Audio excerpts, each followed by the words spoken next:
A gente volta agora a falar sobre as medidas anunciadas pelo ministro da Fazenda, Fernando Haddad. E para entendermos melhor como é que tudo isso que ele disse vai funcionar na prática, conversamos agora com Stefan Kautz, economista-chefe da EQI Asset. Senhor Kautz, muito obrigado pela sua participação. Eu li ao longo do dia e acompanhei parte do discurso do ministro Haddad e percebi que ele mais disse do que falou. Na prática, então, de fato, essas medidas ou o projeto de reoneração da folha de pagamento, como é que vai funcionar? Porque tem muito empresário que está se fazendo a mesma pergunta. Boa noite mais uma vez. Boa noite a todos que estão nos ouvindo. Obrigado pelo convite, por poder estar aqui. Realmente, acho que as medidas elas vão na direção correta, né, do que deveria realmente ser feito em termos de organização das políticas fiscais e públicas do Brasil. Elas não vão ter um efeito de curto prazo, tá? Na minha interpretação, em relação ao resultado primário do ano que vem. Então, aquela discrepância que ainda permanece em relação às expectativas de consenso em relação ao primário do ano que vem e as metas do governo, essas medidas que foram anunciadas hoje não vão ser suficientes para fechar essa diferença, né? Então, a gente ainda vai continuar com dúvidas sobre efetivamente qual vai ser o resultado fiscal de 2024, tá? A desoneração em si, ela, na minha visão, ela foi um erro, ela ter sido renovada novamente, né? Assim como a medida do PERSE e ainda mais ampliada. Então, a economia, a gente precisa que os impostos para todos, né, sejam mais baixos e não para alguns setores específicos, né? Até em relação à discussão que vocês estavam tendo agora há pouco sobre a Argentina, é um pouco do que o próprio Milei está querendo implementar lá também, né? Então, acho que elas vão na direção correta, é um passo, vamos ver como é que o Congresso vai receber essa mudança, mas ela também é uma mudança gradual, tá? Ela não é uma reoneração completa e imediata, é ao longo do tempo e você vai ter algumas, vai ser escalonado por salários, né? Então, até um salário mínimo você vai ter uma reoneração e a partir daí você vai ter reonerações maiores como se fosse a alíquota ali do imposto de renda, né? Como o secretário do Tesouro mesmo mencionou, tá?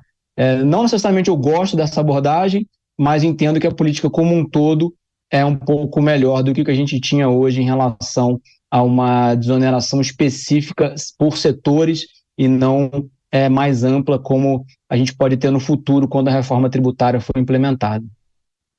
Permita-me chamá-lo pelo primeiro nome, Stefan.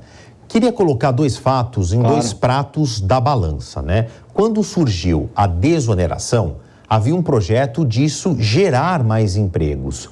Agora, depois desse arco de tempo, não houve um impacto assim tão expressivo nessa geração de postos definitivos de trabalho. Como é que fica agora? Eu estou olhando se essa balança não vai pender para o contrário. Pode gerar desemprego essa reoneração da folha de pagamento?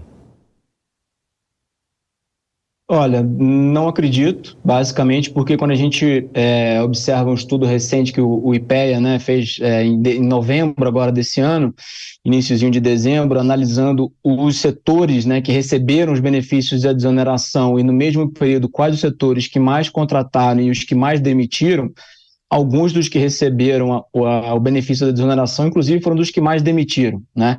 Então, nesse sentido, não vejo por que a gente deveria ter alguma grande mudança de emprego nesses setores, tá? Eu acho que está muito mais relacionado com a questão de desenvolvimento tecnológico, seja desses setores, seja de novos setores da economia, do que efetivamente essa política ter tido algum efeito, seja de segurar ou seja de ter aumentado. Ela não aumentou o emprego, em alguns ela diminuiu, né? Então não teve efeito nenhum, então não vejo por que agora retirando ela você deveria ter necessariamente algum aumento do desemprego ou uma mudança significativa no mercado de trabalho, tá? Eu acho que você tem uma questão de redistribuição, de melhor alocação do dinheiro público, né? Então, se você dava para um setor que talvez não estava trazendo tanto benefício, à medida que esse dinheiro não é gasto com isso, ele pode ser gasto com outra coisa, né? Em outros setores que talvez tragam um benefício social maior, né? Não só necessariamente de emprego, mas de outros benefícios também, sejam sociais aí de desenvolvimento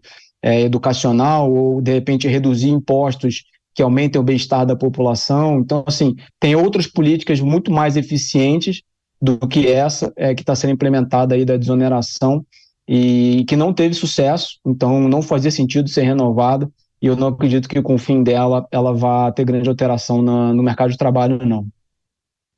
Permita colocar na nossa conversa aqui o nosso analista de hoje, Cristiano Vilela. Vilela, te passo a palavra. Stefan, boa noite, satisfação falar com você aqui na Jovem Pan. Stefan, fazendo uma análise sobre esse anúncio do ministro Haddad, você vê que especialmente no que se relaciona à desoneração, surgiram diversos ruídos com o parlamento, até por conta desse vai não vai, né? Você tem uma medida aprovada no parlamento, veto do governo, derruba veto, vem MP, enfim. Você não entende que talvez essa confusão política, ela pode ter sido um sinal de que o governo queimou a largada, de que talvez a falta de tato vai acabar fazendo com que o texto da MP relacionado a esse ponto, ele acabe sendo vetado no parlamento? Olha, esse é um excelente ponto, porque realmente desde o início, né, da tramitação dessa proposta ao longo desse ano e a postura do governo tem se mostrado um pouco ruidosa, né, como que o governo tem reagido a essa proposta do Congresso. Me causou uma certa surpresa, né, agora no final do ano eles trazerem esse assunto de novo, mas eu entendo que a ideia é que, ao fazer a reforma tributária, você abriria espaço no futuro para que essas desonerações fossem talvez mais amplas e menos específicas. Então, o ministro ele pediu um prazo para o Congresso, né, para que ele apresentasse uma proposta nova. O Congresso preferiu concluir a votação que já tinha sido iniciada, e aí o presidente Lula tentou vetar para então permitir ao ministro Haddad trazer mais propostas e soluções. Como isso não deu certo, eles estão tentando agora uma nova estratégia, né, de tentar fazer isso via MP e criar uma nova lei relativa à questão da desoneração, tá? Não entendo, como economista não entendo tanto assim de política, né? O que eu posso dizer é só que o Congresso ele aprovou grande parte, né, se não quase tudo do que o ministro queria esse ano, mesmo com algumas alterações e diluições, mas foi aprovado, né? Então, eu entendo que há algum tipo de espaço de negociação ao longo do ano que vem, que obviamente vai demandar uma estratégia política do governo que, nesse quesito, até o momento não foi bem sucedida, tá? Mas eu ainda entendo que a proposta ela como um todo positiva para o país, deveria ser defendida, tá? Dentro das propostas que foram apresentadas hoje, uma que eu fiquei com mais dúvida e que me levanta uma preocupação maior é sobre a questão lá do limite de compensações, né? Em relação aí a impostos que deveriam ser créditos tributários, né? Que são devidos aí às empresas, e você botar um limite nisso, eu ainda não entendi, não vi o texto final, como que isso não gera uma bola de neve para os próximos anos, parecido com o que foi a PEC dos precatórios do ministro Paulo Guedes no governo anterior, né? Porque você está, na verdade, limitando quanto que pode ser pago por ano naquele crédito tributário, sendo que você não sabe no ano seguinte qual vai ser o montante de novos créditos que serão gerados na justiça, né? Então, a priori, você poderia também estar gerando aí uma nova bola de neve daqui para frente, tá? Eu acho que é um ponto a ser entendido melhor aí e questionado ao governo sobre esse ponto. A gente conversou com o economista-chefe da EQY Asset, Stefan Kaus, a quem eu agradeço os esclarecimentos e espero conversar de novo numa próxima oportunidade, bastante em breve. Obrigado, Stefan. Até mais. Obrigado, agradeço e boa noite a todos.